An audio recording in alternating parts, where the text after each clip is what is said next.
It is Tuesday, March 15th. You're locked into Real Talk. In just a second, Canada's permanent ambassador to the United Nations, Bob Rae, joining us. This show is presented, as always, by the team at Bitcoin Well. If you're paying attention to international stories here, I know there's a lot going on, but keep in mind, El Salvador. You remember El Salvador made Bitcoin an official currency just a short time ago, becoming the first country on planet Earth to do so. It's looking for the right timing, reports Reuters, to launch a Bitcoin-backed bond. Could happen sometime this week, may depend on the war in Ukraine, says the nation's finance minister. They're aiming to issue the country's first ever billion-dollar Bitcoin-backed bond this month, using the proceeds to buy more cryptocurrencies and build Bitcoin City, a planned metropolis that would use geothermal energy from a nearby volcano to mine for Bitcoin. How cool is that? If you have questions about stuff like this, go ahead and see the team at Bitcoin Well. You'll find them right at the top of the sponsors page on our website, ryanjesperson.com. Real Talk starts right now. Here's Ryan Jesperson.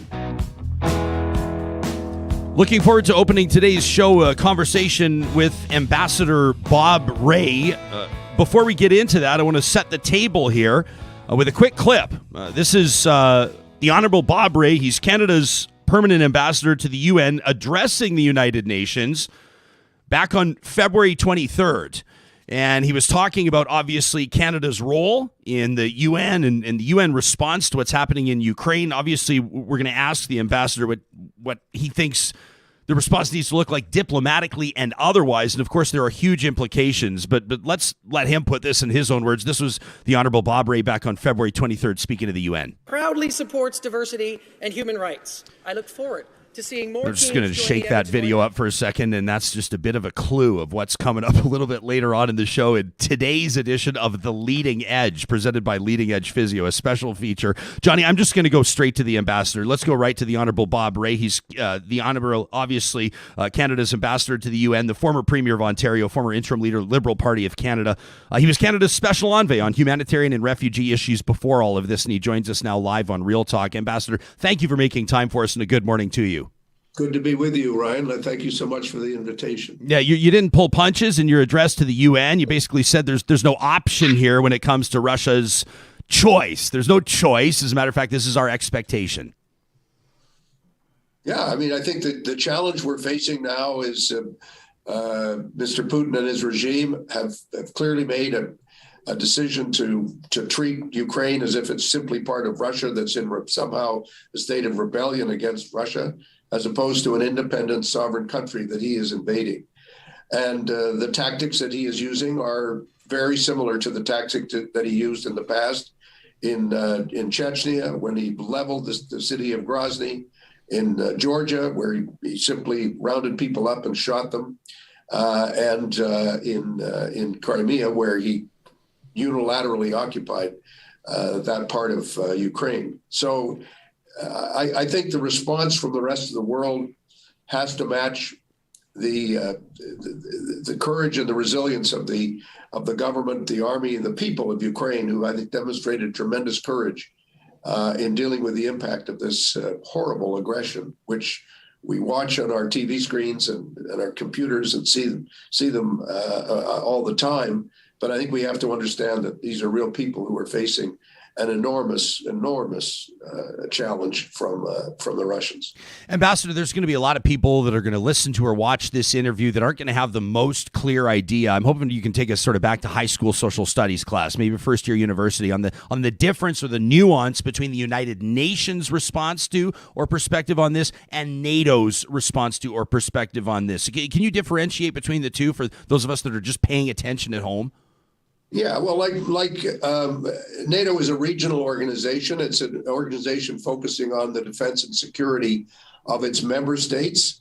NATO was founded in 1948, 49, 1950, through a process of negotiation among a number of countries that were clearly concerned about the possibility of aggression from the Soviet Union.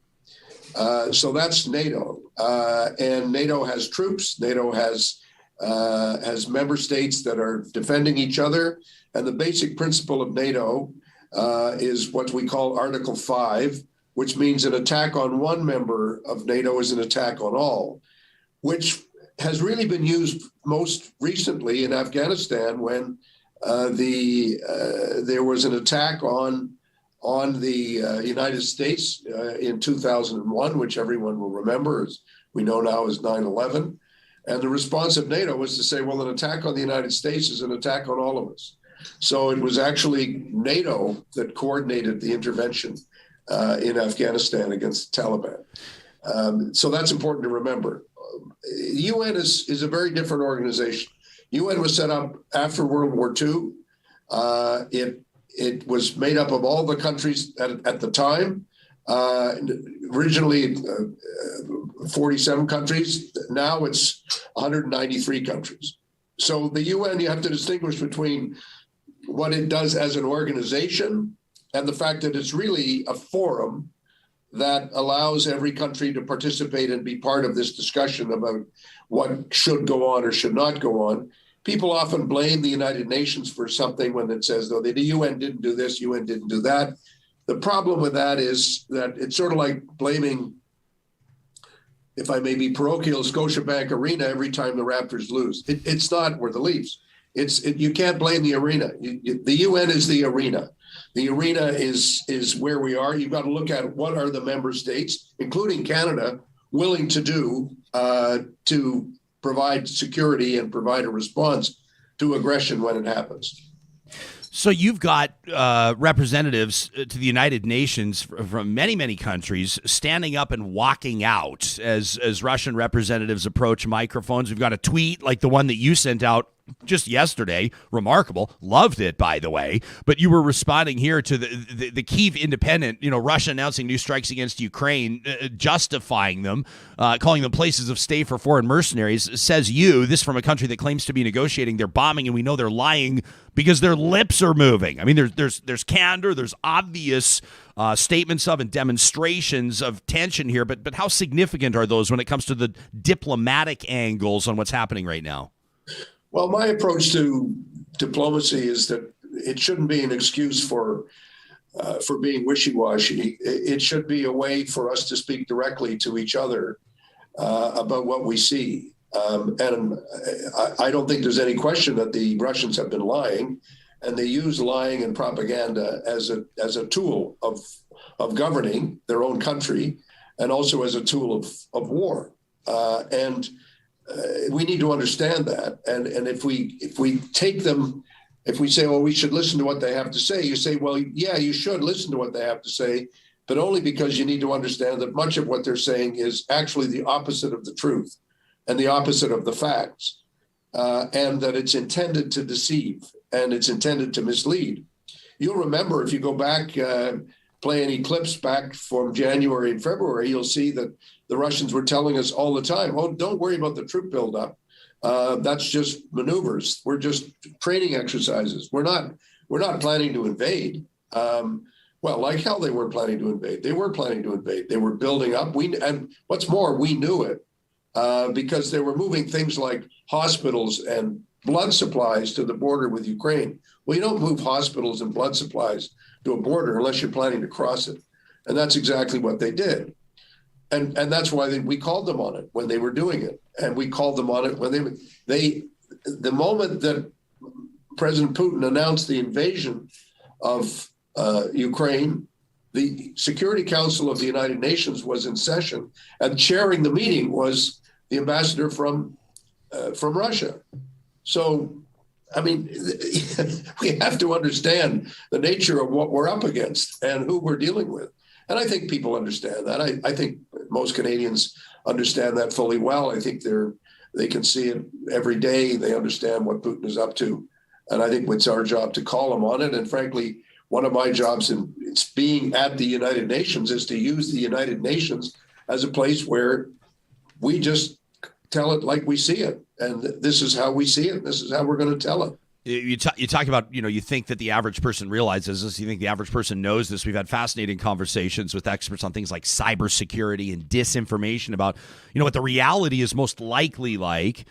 for millions of Russian citizens. And I mean, what a powerful image last night. I'm sure you've seen this, Ambassador, this television employee from a state-owned Russian station, Marina Osyanevkova, who's now missing, says her lawyers, or at least has been detained. I mean, a remarkable show of courage there, but I think it goes to show the importance of these actions. You talk about state-owned television with misinformation campaigns. I mean, it's a whole different ball game over there, as Vladimir Putin, I suppose, attempts to retain or even earn the support of the general Russian population. How does the international community address that? Well, one of the things that I think we need to bear in mind is that people can provide all kinds of disinformation to the public if they choose to do so, and that's what President Putin is doing. The problem he has is because of the sanctions that we have introduced and joined by most of the Western countries having an impact on their banking system, for example.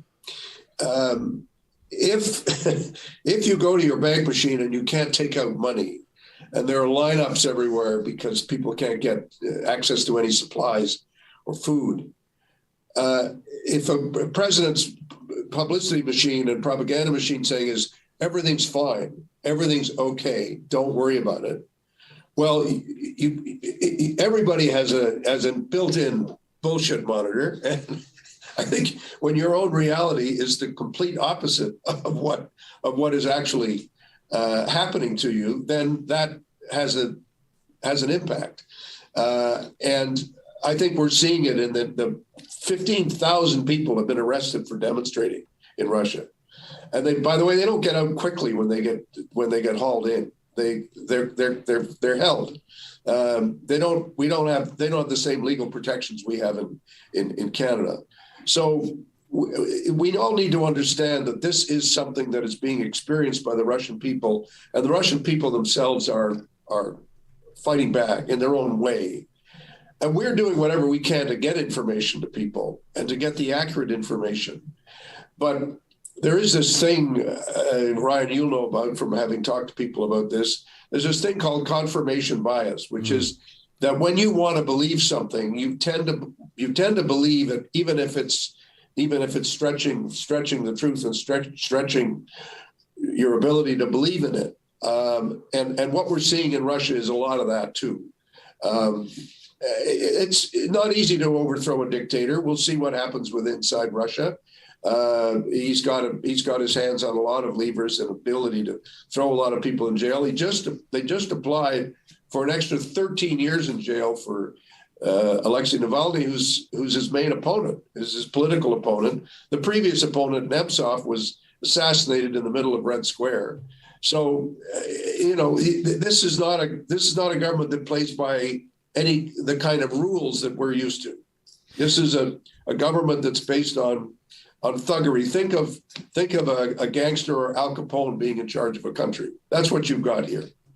If you're just tuning in on the Mixlr audio app live streaming this interview, you're hearing from the Honorable Bob Rae, permanent representative of Canada to the United Nations. I want to circle back on those sanctions in just a moment.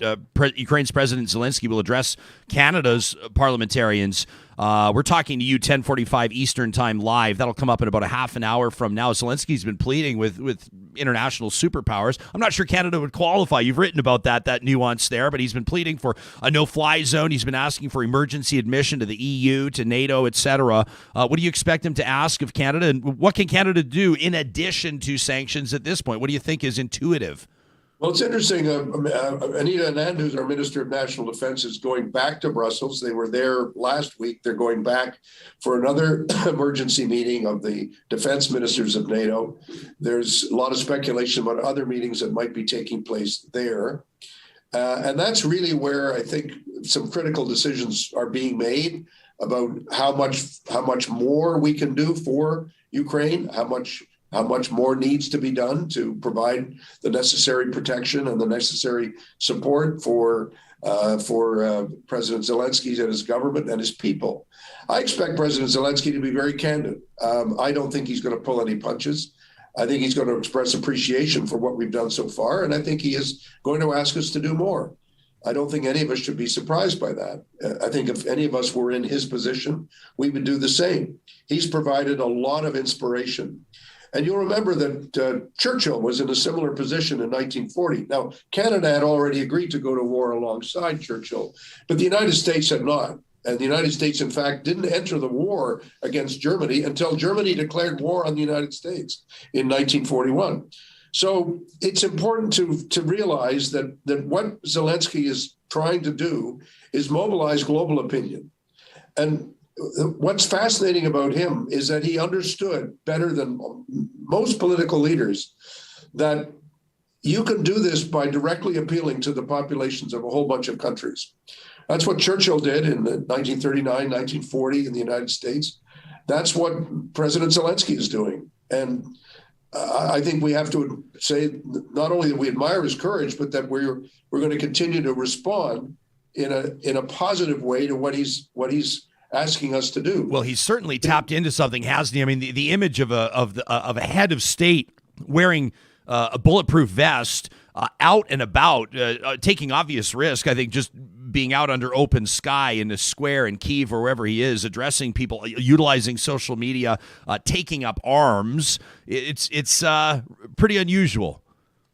It's remarkable, but it shows you how quickly things can change. And it also shows you that the method by which leaders are communicating with their publics is changing all the time. And that a lot of the kind of bureaucratic ways in which governments traditionally move really don't respond to the immediacy of the situation. And there are those governments that get it and respond more quickly, and those governments that don't. And I think it's very clear that all governments are going to have to respond in real time to a war that is happening in real time.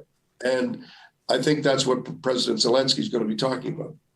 Ambassador, just a few moments before we connected with you, NATO Secretary General Jens Stoltenberg, former PM of Norway, said that the Russian invasion of Ukraine creates a new security reality in Europe. We talked to Yale professor Dr. Andy Knight just a couple of days ago, who said this could wind up as World War III. He's not the first to say it, but when someone from Yale says it, it kind of blows your doors off. I can see your reaction to it. Do you buy it? Is it that serious? What's the new reality? It's serious. I don't think it helps to speculate in that way because I think we have to understand that there are always going to be risks. There are risks, frankly, to doing nothing. One of the people you might want to have on your program one day is the remarkable guy who's the president of the World Food Program, David Beasley, who's a former Republican governor of South Carolina. David is now in Ukraine, and he's been putting out videos talking about the impact, the current impact, not the speculative impact, but the real impact of what happens when you invade the breadbasket of that part of the world. Look at a map, you can see how close Ukraine is to the countries of the Middle East and all of Africa. That's where the World Food Program has been getting a lot of its food, a lot of its wheat that makes bread, that feeds people who are starving. And the price of that is going to go through the roof. And we're seeing the implications of that. Absolute food shortages. He just announced that he's cutting food rationing to the most desperate people in the world in refugee camps. He's having to cut those rations by 50% because they don't have the money they haven't received the dollars and the contributions that they need to receive. So we need to understand that the nature of the actual crisis that we're facing is that people will be killed by starvation as a result of what Russia is doing in Ukraine. So we can speculate on, well, what will happen if we do this or we do that? But what we also need to do is not to speculate, but to look at what the actual impact is of the crisis we are now in. We're in one hell of a mess. And COVID was bad. Climate change is bad. All these things have created enormous tensions for the global community and for the global economy and for global security. This just makes it infinitely worse. So I would argue very strongly that bringing this crisis to an end as quickly as possible is actually one of the most important things we can do for the peace, the health, the safety, and the security of the whole world. And that's what we need to understand, why what Russia is doing is such a threat to the security of the world. It's a huge threat, not just to Ukraine. Well, and this is obviously why, I mean, your perspective is much more enriched and robust than ours, but even just the average person, right, Bob? I mean, you're sitting around, if I can call you Bob, people are sitting around crushing beers on the weekend, and what are they talking about? They're talking about the fact that there are a few madmen on planet Earth that all probably have their thumbs hovering over those nuclear weapon deployment machines, right? Whatever that red button is, whatever that red phone is, and people go, I don't think we want to. I mean, if you said bullshit, I can say pissing match. I don't think that anybody wants to see Putin get into pissing match with anybody. You know what I mean? Yeah, but you can't be intimidated by a bully. I mean, I think you're right. These are things that always have to be calculated and calibrated in a sensible way by people who are rational and thinking things through. I agree with that totally. And I certainly, that's why I never play armchair general and say, do this or use this tactic, because we don't know. We have to recognize the things that we don't know. But what we do know is what I've just been describing, and that is that this represents a real threat to the security of the world, and we have to figure out what more we can do to bring it to a close, and a successful close. I think that we need to understand the full implications of this in terms of the movement of people, refugees. We're now up to 3 million. Originally, they said the limit, it probably wouldn't go more than 4. Who knows what the limit is now in terms of people moving, the impact that has on whole societies as that is demonstrated, plus internal displacement within Ukraine, which is several million more people, plus the fact that in large parts of the country, the Russians cannot succeed. They will not be able to occupy the country and do what it is they thought they could do. So he has failed in his initial attempt to take over the country quickly, to impose a puppet in Kiev, and to simply take over the country. He is failing at that.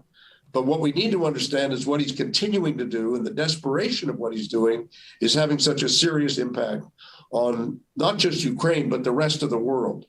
So in that sense, I think what Jens Stoltenberg said is absolutely correct. It is changing the security situation in Europe, but it's not just Europe.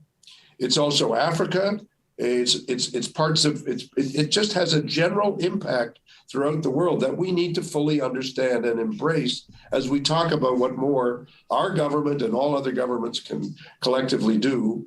And that's, I think, the challenge that we face. Ambassador, I'm so grateful for your availability today. You have a hard out in 2 minutes, and I have 2 important questions left. So I'm going to meatball them together, and I'll let you take them on. You served as Canada's envoy. You have experience on special envoy on humanitarian and refugee issues. What are the implications here for Canada with regards to those Ukrainian refugees? And I don't see a lot of people talking about Canada's Arctic sovereignty, but Russia butts up against us up there, and you could argue they have more military capability up there as well. What are the implications there, if you wouldn't mind, in closing? I think the implications for both are very serious. I'm glad. I think I can safely say that our government fully understands both and is stepping up. With respect to Ukraine, we've made it clear that we're going to be accepting refugees. We're going to be encouraging families to sponsor people. We're going to do what we always do, and that is, per capita, we take in more refugees and immigrants than any other country in the world. So we should take pride in doing that, and the speed with which we have been able to do it on a regular basis. On NORAD and the defense of the Arctic, I think that's going to become an increasing preoccupation of our government. I see very clear signs of that. I think that there's maneuvers that are underway that have already been announced. I saw it on Twitter yesterday, so it must be true. So I think these things are happening. But yeah, there are serious issues, and there are serious questions around our own situation where we're going to have to deal with. We're implicated in the world. The world is in us, and we are in this world. And we need to understand the implications for all of us. These things. Neville Chamberlain had a comment that I always remind people how wrong it was when he said, we shouldn't get into any trouble worrying about a country that is very far away, of which we know nothing. He was talking about Czechoslovakia. This is when he signed the Munich Agreement. You can't appease a bully. And we need to understand that we've got to take the steps that are going to be necessary to allow Ukraine to be free and secure, and to allow the rest of us to be free and secure. And it's not going to be easy. The Honorable Bob Rae, Permanent Representative of Canada to the United Nations. Very grateful for your time. Thanks for doing this. Thank you so much. Good to talk to you. Take care. Yeah, you as well. You can let us know what you think about what you just heard. I see a lot of commentary going on our live chat on YouTube. Grateful for everybody that joins us live every morning, 8:30 Mountain Time, 10:30 Eastern. And thanks to those of you that subscribe to our YouTube channel and share these links. A bunch of people chiming in. I mean, people are wondering about implications here across the country and around the world of this Russian aggression. And looking back, it's not lost on me. I'm sure it's not lost on you that Mr. Rae quotes Neville Chamberlain going out there, says this was one of the great mistakes, of course, in that lead up to ultimately World War II. Talk at RyanJesperson.com is where you can get us. In just a few minutes, we will go to Ukraine. We're going to talk to photographer Dale MacMillan, who's over there capturing some absolutely unbelievable images. If you're listening to this on the podcast, you may actually want to switch over to our YouTube show for today. We're talking to you on March 15th, of course, on Tuesday. These images are absolutely spectacular, but I've known Dale for quite some time, and I know he can put those pictures into words as well. That's coming up in just a moment. I want to remind you that our friends at Park Power are providing electricity, natural gas, and internet. You can bundle 2 or even all 3 of those services and save on administrative costs. More people are looking to save on utilities now than maybe ever before, as costs on electricity, natural gas appear to be headed up, and away. What about these fixed rates everybody's talking about? You can explore them, compare rates right now at parkpower.ca. And don't forget, when you take your business over there, use the promo code 2022-REAL-TALK. That's going to get you $70 off your first bill.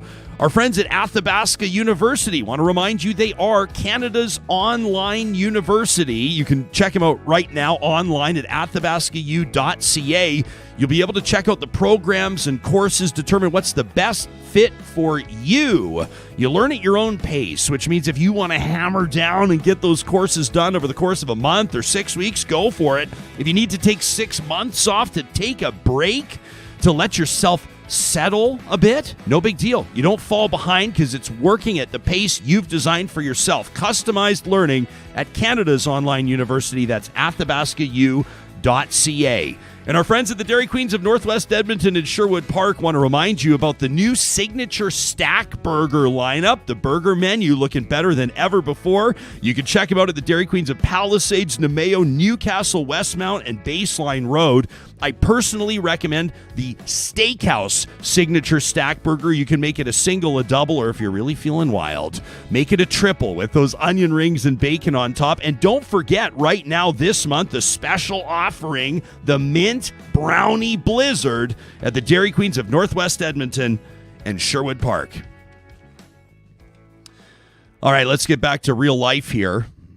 I'm grateful for an opportunity to check in with our next guest. I've known Dale for a long time, as a matter of fact. We've walked a lot of the same hallways. Him working as a sports photographer, shooting National Hockey League action, but we talked to him this morning in a very different context. Dale, as a matter of fact, over in Ukraine right now, an Edmonton-based photographer, a 30-year veteran of photojournalism, covering the conflict for Medair.org. That's a non-governmental humanitarian group. Dale joining us live. It's good to see your face, my man. Where exactly are you? Can you paint a picture for us? Hey, Ryan. Good to see you as well. Yeah, you know what? We're real close to the Ukrainian border. We're about, depending on the moment, we're anywhere from 100 feet away to usually back at our Airbnb house. Our headquarters is Szczecin, just maybe another 50 kilometers down the road, not too far. So we're on the very east side of Poland, very close to the west border of Ukraine. I understand that you were near to some recent shelling, or that some recent bombs had come relatively close to you. What's your experience been there, Dale? Yeah, you know what? The closest we've had I'm not sure if it was an airfield. It was maybe 50 kilometers away from us. We noticed it driving actually down when we were headed to the border. Just one day, we saw the plume of smoke, and some of the farmers here, it's very similar land to Alberta. It looks extremely similar. Their crops are the same. They burn the fields, and this one just looked a little bit too big, too dark, and it just so happened to be the explosions, the missile attack on Yarov, just maybe 5 kilometers across the border, 10 kilometers across the border, and about 50 away from us. It was close as they've come. Have you ever done anything like? I mean, I know you've been working for 30 years. I know you as the guy that like gets to shoot the upper deck hockey cards, and you shoot NFL or NHL and CFL action. I mean, you're over there shooting a war. Have you ever done anything like this?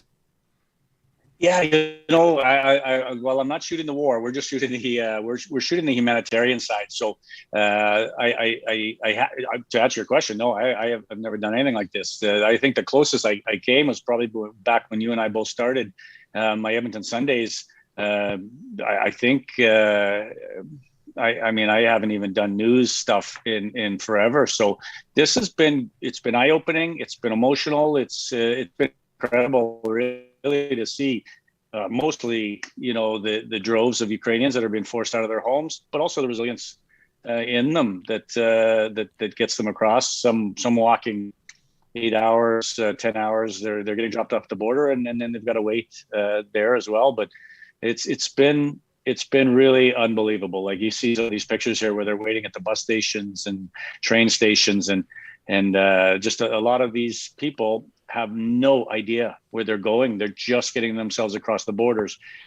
Families are leaving buggies like this for the babies, for the next families to come through and use them. And it's been eye-opening, to say the least. Yeah, I just got chills when I saw that image of the lone stroller there on the train platform. I saw a very powerful image over the weekend. There was a line of about 10 of them there on the train platform, people just leaving those for complete strangers. Dale, on the humanitarian side, you're talking about what? I mean, my understanding is like you'll see like an entire orphanage, for example, evacuated. You got more than 100 kids under the care of what, a few staff trying to keep everybody safe. I mean, it's hard to wrap your mind around what human beings are doing right now. Yeah, that one was an incredible story because it was an entire orphanage of students and teachers that they were just on the outskirts of Kiev, and they had to get them out. The bombing was all around them, and they shipped them out in 3 sets, and they would send 30 kids with a few teachers and another 30 kids. And they were telling us at the train station yesterday, and it got so emotional with the teachers that they had to do this. One of them told us that their parents, who were in their 80s, actually told them to leave and to get out and to leave us here and get yourself out so you can live. And it was all through a translator, and just I didn't need to hear what she was saying to understand, just through the emotions on their faces and the tears, just what kind of anguish some of these are going through. It was an incredible moment yesterday.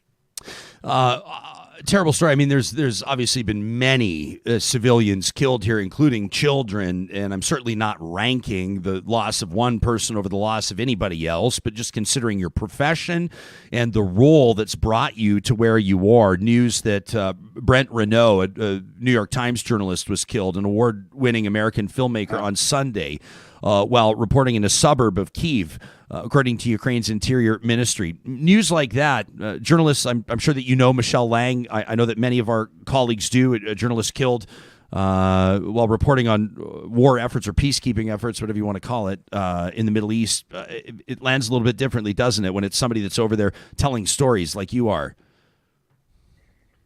Yeah, for sure.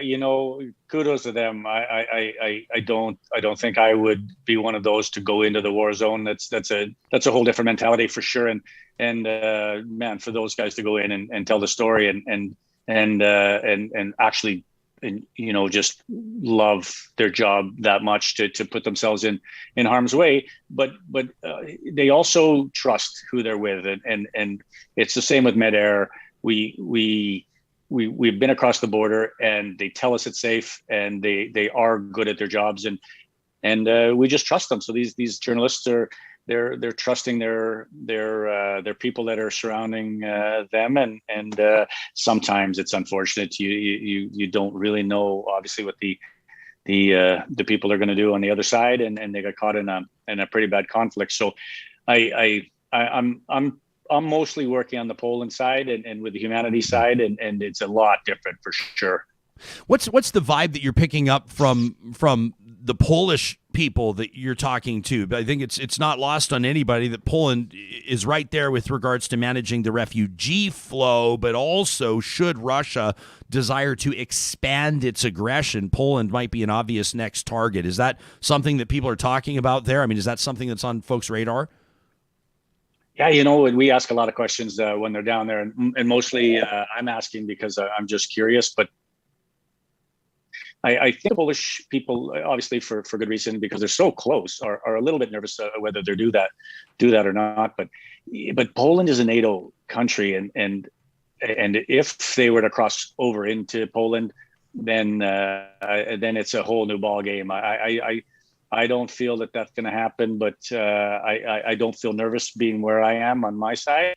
The Polish people, I don't see that too much. I think they're so preoccupied in helping the Ukrainian refugees get across and be safe and with the necessities that they need. And it's been overwhelming. I really must say, like the Polish people have stepped up. It's been an incredible humanitarian effort on their part, and the amount of people that have just got together all over Europe and the EU to bring in goods from wherever. I actually just even an hour ago at the train station, I ran into a guy that had brought a whole van full of goods from Germany. He drove 14 hours just to drop them off at the train station for the people to use. And it's the story is it's not uncommon. There's been several of them like that. So I think they're preoccupied now. I don't think they have time to worry, and I myself hope. I don't think it'll happen, but I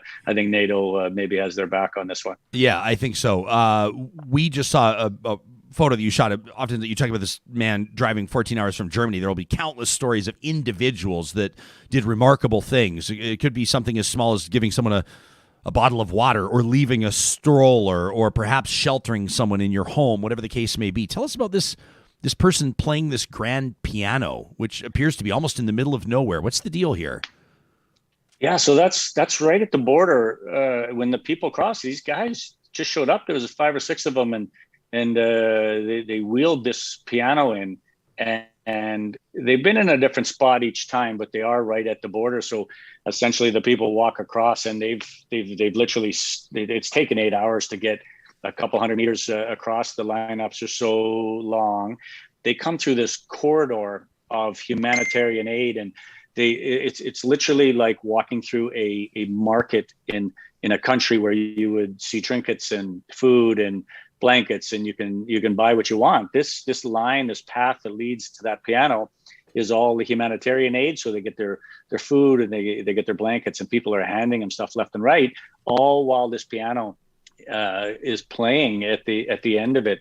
It's just a nice piece of humanity, I guess, to have this music going on in the background as you really should be thinking of other things. But it was just a nice touch, and the guy is there every day, and he plays, and I've seen other people jump in and play for him, and some refugees, obviously with musical backgrounds, unlike myself, jump on, play a little bit of music, and it's just a little piece of normalcy for them in the meantime. Let me ask you in closing, Dale, I know you've got work to do, and you must be exhausted as well. We appreciate you doing this live. What sort of an impact do you think this is going to have on you? I mean, it's probably too soon to evaluate the long-term impact, but what are you thinking about in the quiet moments as you're falling asleep? So many stories that through your head. You meet so many people in a day, and most of the stories are similar, and most of the stories are they've left parents behind.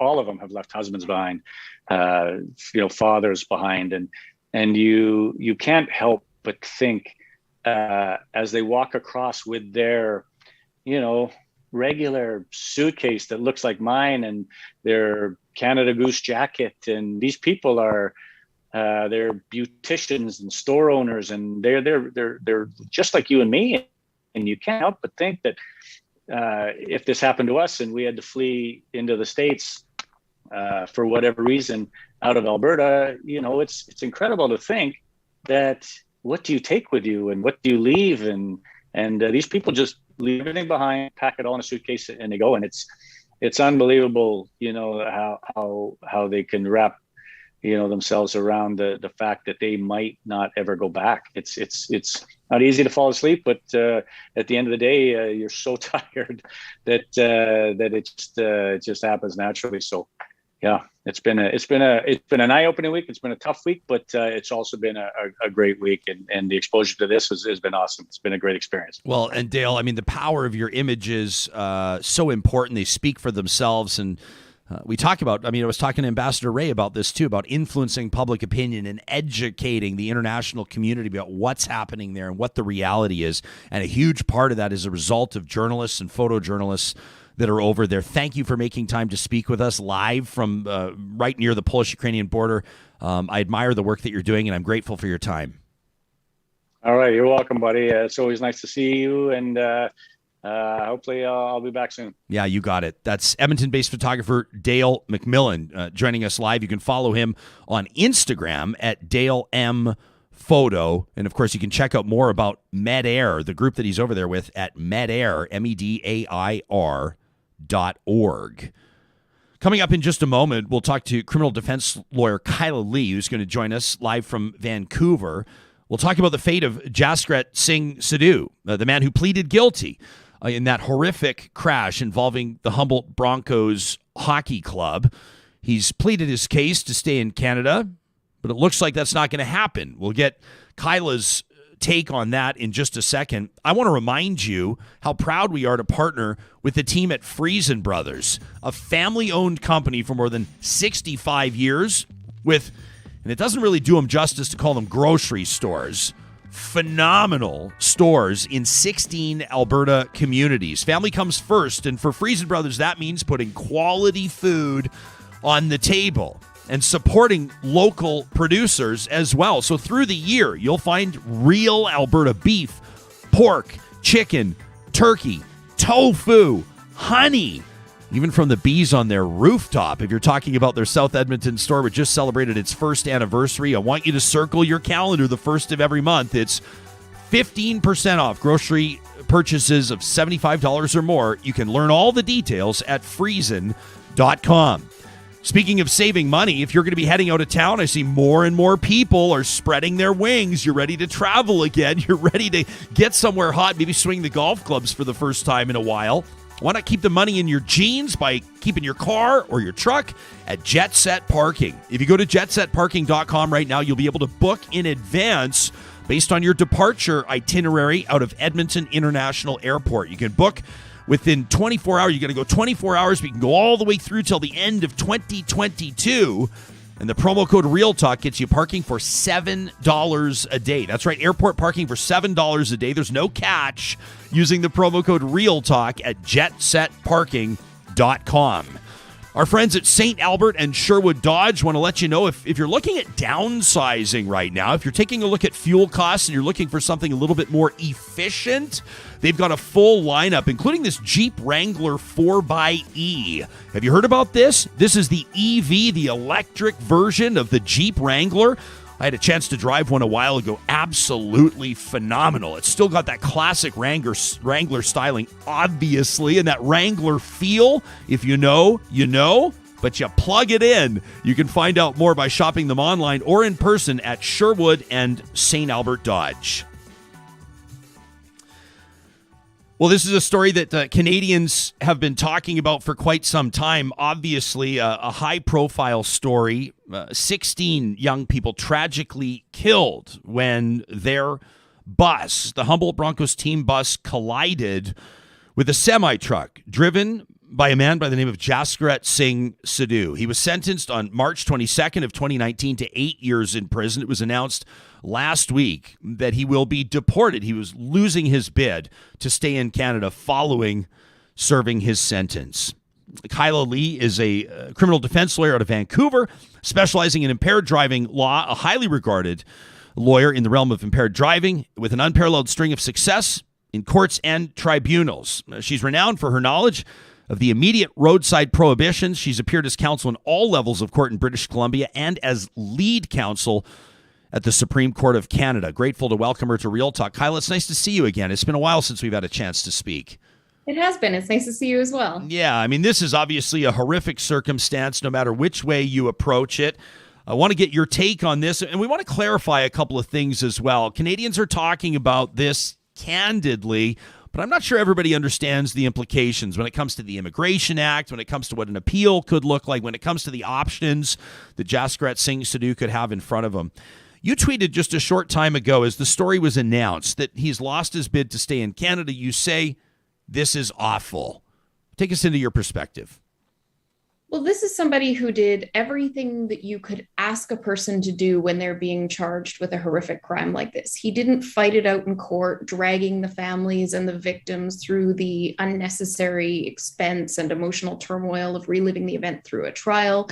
He pleaded guilty at a very early opportunity. He accepted the sentence that he was handed down. He didn't appeal the sentence. He even asked for a sentence that had jail time. He demonstrated remorse from the very first instant that this incident happened.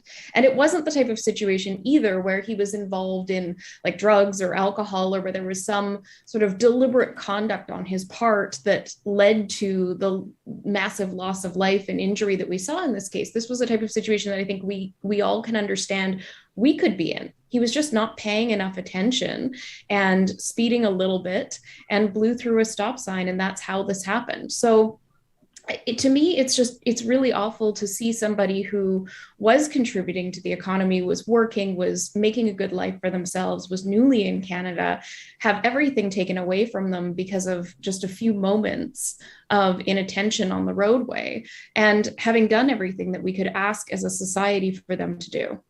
Kyla, what are the implications under the Immigration Act here? People are saying, well, you can't devalue. I mean, there has been a precedent set in Canada, people that have been sentenced, convicted and sentenced following crashes. There's a particularly horrific school bus crash involving a train in Alberta back in the 1960s. Exactly 16 young people killed, and others will point out, but that wasn't someone that was an immigrant to Canada. The stakes are different. This is apples and oranges. Can you help us sort this out? The stakes are definitely different if you're an immigrant. So under the Immigration and Refugee Protection Act, it defines criminal behavior as serious criminality and criminality. And anything where you receive a sentence of more than 6 months in jail is automatically serious criminality. So once you receive a sentence of that length, and the crime he was charged with is also defined as serious criminality in the Act anyway, but once you receive that sentence, you automatically become inadmissible to Canada. The only difference that applies based on your status in Canada is if you're a permanent resident, you have the right to appeal that decision and essentially to ask the Immigration Review Board for an exception to your deportation. But otherwise, you're automatically subject to a deportation order. So people will say, well, fair is fair. This is the law. I mean, where's the room for nuance here? What would you say back? I don't think that the law is fair. I mean, first of all, I think it's problematic that we're distinguishing the consequences that somebody who is a citizen would face versus somebody who is not yet a citizen, but is on their way to becoming a citizen and is doing everything that a citizen would do. The only distinction is effectively a piece of paper in a government office. And this isn't the type of criminal behavior that Parliament had in mind when it crafted these provisions of the Immigration and Refugee Protection Act. They were looking at people who posed a risk to the safety of Canada, whether it's through repeated criminal conduct, whether it's through serious criminal conduct. They weren't looking at people like in this situation. And had just a short amount of time passed and had Mr. Sidhu obtained citizenship, then he would never have been in this position. And so to me, it doesn't seem fair, because you shouldn't have to face completely different consequences and have your entire life uprooted as a result of an incident that is as significant as this, but with such low level of moral blameworthiness as this one has. This is an unscientific, unofficial Twitter poll that I conducted just a few days ago when this story broke, Kyla. So take it for what it's worth, which may not be much. About 4,400 people replied to my question, a plain and simple one. Do you think that Jaskirat Sidhu should be allowed to stay in Canada? Of the 4,420 people that cast a vote, 63% said yes. Do you think that might extrapolate across the country in accurate fashion? You think that the majority of Canadians would support him staying? I think so. I mean, if we look at the reaction from when this incident took place to when he pleaded guilty to when he was sentenced and now to the announcement that he's going to be deported from Canada, the reaction seems to be overwhelmingly in favor of him. And I think that's because we as Canadians, we recognize that he's done everything right. And it doesn't set a good example to add this additional layer of punishment when he's already served a jail sentence, when he's already, no longer going to drive, he's lost his career. It doesn't send a good message to the public about the benefits of taking responsibility for your actions by pleading guilty. If you deport somebody in these situations, it tells people, forget it, just fight your trial because you might win and then you don't have to face these consequences. So what would you do if you were advising him today? Well, there is one final option that's available, which is an appeal to the minister directly. And essentially the Minister of Citizenship and Immigration can cancel the deportation. So I guess the next step would be to do that and would be to probably start a letter writing campaign. If you're out there and you don't agree with this decision, write to the minister yourself and say, I want this person to stay in Canada. You need to reverse this decision. There is one final stage, and I would encourage him to pursue it. That would require expending some pretty significant political capital. This is a supercharged story, a story that resonated across the country and continues to. I was saying anecdotally, when we visit our family near Humboldt, there are people that still have their hockey sticks out by the porch lights. I'm not sure politically if I can see that happening. Could you? Well, if enough people were to express to the minister that they thought that this is an appropriate case for an exception, I think that politically the minister might think that it's better to exercise a little bit of compassion. And I think compassion can go a long way to demonstrate your humanity and to send a message to Canadians that we don't have to visit the worst consequences on people who are doing the most that they possibly could in a situation, and that some compassion, some leniency needs to be extended. And so far, there hasn't been much from the justice system and from the functioning of government. So this is the time for that. Kyla, a story on a different front. The Premier of Saskatchewan finds himself in the headlines, not because he was behind the wheel, but because a vehicle that he owns, a truck registered to Premier Scott Moe, was impounded in British Columbia after police say that the driver failed a sobriety test. The 28-year-old handed a 90-day suspension, I believe. The name not released because criminal charges were not laid.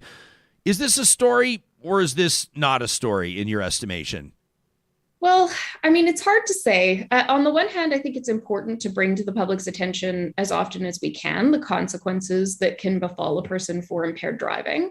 And I know that Scott Moe has a history that's been a feature of a lot of political discussion about him, of himself involved in driving-related incidents. And so, there is some level of connection there that is in the public interest. But at the same time, your car being driven by somebody else isn't necessarily your fault. What I will say is that under BC legislation, you are responsible as the owner of a vehicle for anything that's done with your vehicle if you exercise reasonable care and judgment in entrusting it to another person. So there is a question about judgment here in entrusting that vehicle to the driver, who obviously shouldn't have been behind the wheel. Yeah, good assessment, fair assessment. Reasonable assessment, Kyla, which is why people pay attention when you're talking about matters like this. Really appreciate your availability this morning. Thanks for making time for us. It's nice to connect with you again. Thank you for having me. Yeah, you bet. That's Kyla Lee, who does a great job out of Vancouver. Appreciate her availability on this. I'm not sure I'm convinced and I don't want to come across as like soft on impaired driving or sort of what's the word I'm looking for? Condoning or excusing impaired driving. Certainly not. And to say it's not a story is not to say that it's not a story that somebody blew a red light in an urban center, allegedly impaired behind the wheel, and was, cited for it. But I'm not sure that this lands back in the lap of... Now, of course, there's the history of Premier Scott Moe and his own history with impaired driving. Somebody lost their life. But I'm not convinced that this one deserves to be in front of him as problematic to him. It feels a little bit opportunistic politically. Do you know what I mean? It does. I do completely agree with you on this one, shockingly. No, we agree more than people think. I feel like, I found that interesting about the legislation that said if it's your vehicle, if it's registered to you, you are responsible for what happens in that vehicle. Sure. With that vehicle. But I kind of feel like if it was him in the driver's seat, way different. Obviously, way different story. You know, I'm thinking of Gordon Campbell, though, BC's premier, who survived a DUI charge in Maui, wasn't it? And then went on to stay as premier. Said, I'm not resigning. And you still premier through the Olympic Games, wasn't he? I think he was. Or, you know, you go to a homeless shelter and, you know, you're drunk and you throw some money down on the floor. Yeah. Well, the Klein wasn't driving at the time. So there's a big difference. Anyway, the difference. He was impaired, nonetheless. Yeah, well, that sounds like that's a very random story to bring into this one. The Klein homeless shelter money toss. I think we've already got premiers and DUIs. I think we could just stay on premiers and DUIs. Which ones don't we know about? Gordon Campbell back in 2003, in March of 2003, fined about $1,300 Canadian after pleading no contest to a drunk driving charge in Hawaii. Johnny, you think it's fair? Does this wind up in the lap or become politically inconvenient for Saskatchewan's Premier Scott Moe that somebody driving a truck that he owned? And by the way, also here, if you're going to say the person's responsible or you're responsible for who you entrust your vehicle to, I look at that more like, you know, our 16-year-old's a bit of a wild card and we let him drive our Porsche and he wrapped it around a post. And now let's talk about whether or not he deserved to be driving this. We're talking about a 28-year-old. This is a grown-ass man. I don't know if it's fair to say two provinces over the premier's responsible for it. What do you think? Not responsible, but definitely a little suspicious. But again, like you said, this is a grown person, so it definitely falls on his head a bit. Yeah. Sarah Hoyles is keeping her eye on other stories making news today. We'll get to those in just a second. Let me right now speak to those of you that have big dreams.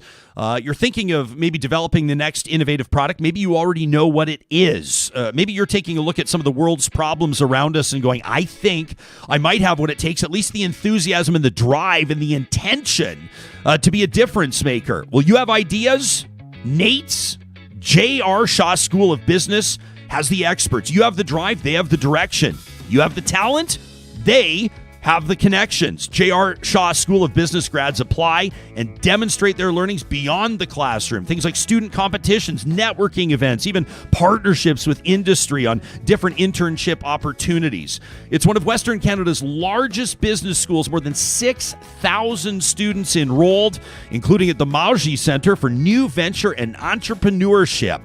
You know that Nate's entrepreneurial community worked with 111 student startups in 2021. You can learn more at nate.ca or Google Nate's J.R. Shaw School of Business.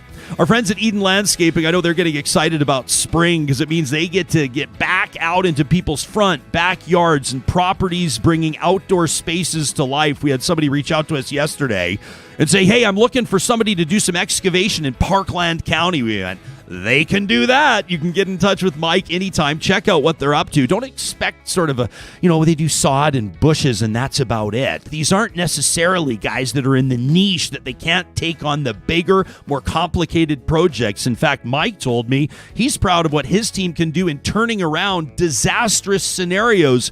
Maybe you've been trying to do something yourself and your spouse, your partner says maybe it's time to call the experts. You'll want to go to landscapeedmonton.ca and check in with Eden Landscaping.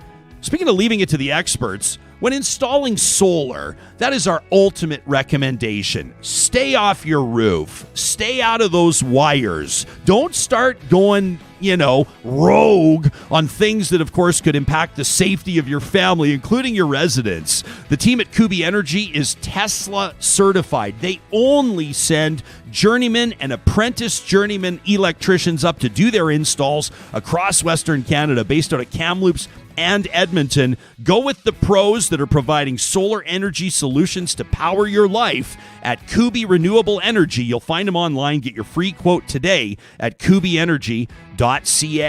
And of course, a reminder that our friends at Local Environmental Services are getting ready for this week's edition of Trash Talk. Every Friday, we wrap up our week by giving you a chance to blow off a little steam. Send us your rant right now to talk@ryanjesperson.com. Local Environmental provides residential, commercial, industrial, waste and recycling management, water hauling, vacuum truck services, fencing, portable toilets, and more. They're always growing their footprint across the prairies, doing business in Alberta and Saskatchewan. You'll find them online at localenvironmental.ca.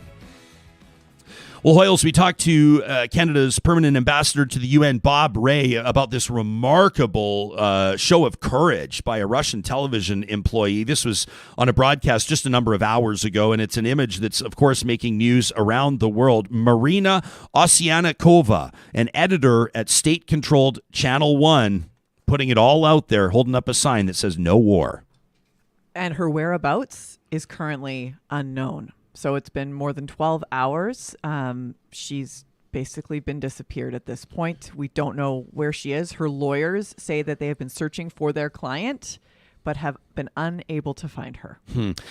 What makes it more obvious, I think, with regards to the risk that she incurred here is, you take a look at the landscape of information sharing in Russia, right? I mean, this is a state-controlled television channel. Think North Korea, think Iran, same sort of a deal. She holds up this sign that says, no war, stop the war, don't believe the propaganda. They are lying to you here. I mean, that's major. The courage that must have taken, knowing full well that you will probably be killed for it, jailed and never see the light of day again, or just killed. And people keep pointing these out too. You say you take a look at the risks that these Russians take. I mean, the tennis star that writes "No war, please" on the television lens, or these people showing up en masse to demonstrate against Putin.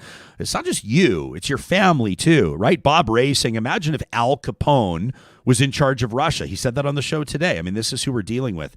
And then you've got Elon Musk. You had to know, both you knew. Johnny, Sarah, you knew this was coming up. The founder of SpaceX and Tesla, the billionaire Elon Musk, inserting himself into this international crisis. He just has, he can't just, support from the wings. He has to insert himself into the dead center saying, okay, let's have a battle royale. You, me, that's it, Putin and Musk. So he's seriously challenging Vladimir Putin to a single combat fight with Ukraine as the stakes. Do you like this stuff? I mean, are you a little? How are they doing this? Is this like Jello pudding, mud wrestling? Is this like with spears and swords? Is it? I want to know, what are the rules? Yeah, what does single combat look like? Yeah, is I think it it's hand to hand. Hand to hand. I mean, Putin, if we are to believe the propaganda of him shirtless on the back of a horse, he loves jujitsu. He loves hand-to-hand combat. But he has all these honorary black belts. Has he actually earned them? And what about Elon Musk? Isn't Elon Musk 6'5"? I think he's a bigger guy. Maybe he's a big guy. He's got that reach, and Putin's a short little guy. Yeah. Maybe Musk just kind of holds him palms his forehead and just holds him out there and slaps him around in the comics. I think it'd be you remember the Seinfeld episode where Kramer goes up against the kids in karate class? I think that'd be Putin would be the little kid, and Elon Musk would get the best of him. It pissed me off seeing this. It really, truly pissed me off. Because it's making light of it? Well, A, making light of it, but B, Musk, that is so, you're diverting the attention away from people that are truly suffering to make it about yourself. It pissed me right off. And in a way, this is going to sound so heartless, Hoyles, so heartless. But I kind of feel like it's a win-win. If he were to go up against Putin and he got his ass handed to him, good. No, that's not good. That's not good to empower Putin. Right. But I don't think you're going to get a lose-lose. I don't think it's a lose-lose. I don't think President Zelensky is going to put Ukraine on the line and put all the eggs in the Musk basket. Well, no one should. The Musk basket. No. That sounds like a slang for underwear. Your Musk basket. I like that. Yeah. He's really gotten good at inserting himself into stuff, though, into the mix. Hasn't he? He's just like Kanye West now. Yeah. Who I also hate. Example. Hate is a very strong word. Well, I use it strongly here. Strongly and sparingly. What about this new poll closer to home? This is interesting polling, essentially gauging, conducted by Angus Reid Institute in partnership with the CBC, Canadians gauging government's response to COVID-19. And there's some interesting insights as you go province to province. Yeah. So they're basically saying that they found that Canadians are divided on the federal government's approach. But really, let's get right down to the brass tacks, because who really controls what the restrictions are? Provinces. And we see that the provinces that were steady eddies, that were able to just say we're gonna do this, and we're gonna do it in a measured way. So that's basically the Atlantic provinces are kind of the shining star in this. They had a bubble and they were very clear about it. Whereas, and so their approval ratings and saying they did a good job, they're right up there. Alberta, though, scraping the bottom of the barrel because of all the flip-flop and wish-washing. And, I mean... Yeah, you know what? Not following the science. I don't know. I don't know if it has, honestly, I don't know if it has much to do with that. What do you think it has to do with? Well, I think it has to do with the fact that, Jason Kenney is struggling in the polls anyway, and Jason Kenney's not very likable, and I'm not sure that it actually, and if you look at it too, I mean, you take a look at people that are dissatisfied in Alberta with the Premier's COVID response, it may not be because he was flip-flopping and wishy-washy. Some people in Alberta, if you're paying attention to it, will be pissed off at him because he had mask mandates in, because he had introduced the restrictions exemption program. I bet you he's facing fire from both sides. Oh, 100%. Right? Which may not be the case as significantly. There may not be as strong of an influence from both angles in provinces like BC or Quebec. But I feel like when we look at, at the start in March, what was that? 2020, in March 20, almost like to the day when things started to really shut down. Yeah. Everybody we're all in this together. Everybody was game for, isolating, staying home because we weren't sure what was happening. And then as leadership was wishy-washy and flip-flopping, it became a wedge issue, and it gave this inroads, this access point for people to be like, yeah, but. Yeah. Johnny, you moved here to be with us, to join our team, moved here from Kelowna. What was kind of what you picked up with regards to people you talked to, what you saw going on around you? How did people feel that the BC government was doing, as far as you could tell? Well, in Kelowna, there's a small subsection, just like here in every province, that was out protesting. And those are the main people you saw. But people I talked to, I mean, they were pretty satisfied, I would say, with the Premier's kind of measured responses to what was going on. But like I said, you still had that subsection who was out in the parks. Look at Hoyle's face right now. Every day. Up in arms. I just love that Johnny is speaking on behalf of all of BC right now. Yeah. No pressure, pal. If you could just give us a sense of where everybody in BC is at with regards to COVID-19, that'd be good. I'm back in Berta, okay? Yeah, you're back in Berta. And welcome back. We're excited to have you here. Thank you, sir. You got it. I want to tell you about Infinity Healthcare. We're proud to partner with them because I know I personally have a number of friends that right now are in the early stages of managing their parents' growing needs for care. Now, whether it's a parent that has been diagnosed with Alzheimer's, whether it's a parent that is ready to enter an assisted living type scenario, but maybe doesn't want to leave their home, more and more people are looking to customized, personalized home care.